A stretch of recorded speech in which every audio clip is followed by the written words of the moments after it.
Cette semaine, YouTalk répond à Panos d'Athènes. Voici sa question. Quelle est la différence entre un migrant et un réfugié? Tous les pays européens appliquent-ils les mêmes procédures pour assurer leur prise en charge?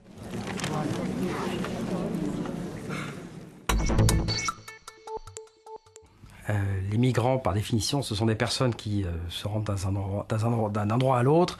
Les réfugiés, c'est ceux qui le font parce qu'ils sont en charge de protection, c'est-à-dire qu'ils fuient un risque majeur pour leur vie, pour leur intégrité physique, et qui donc vont rechercher ce refuge, cette protection qu'ils n'ont plus dans leur pays d'origine. Alors la définition du réfugié, elle est dans un texte qui est déjà ancien, qui est la Convention de Genève de 1951, qui est un texte qui a été produit pendant l'après-guerre, qu'aujourd'hui 145 États dans le monde ont ratifié.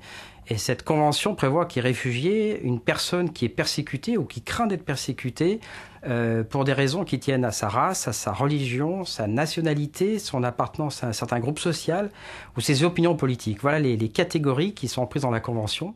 Après, les États sont libres d'ajouter des instruments de protection complémentaires. Par exemple, en France, qui est un des États membres de l'Union européenne, eh bien, il y a une protection subsidiaire qui va protéger des personnes qui sont victimes d'une situation de violence généralisée.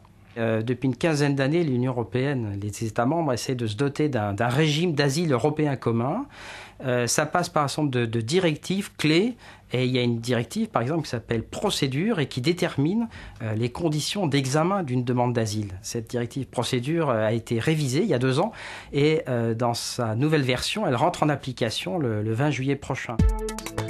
Si vous souhaitez poser une question dans YouTalk, rendez-vous sur notre site ou les pages de nos réseaux sociaux.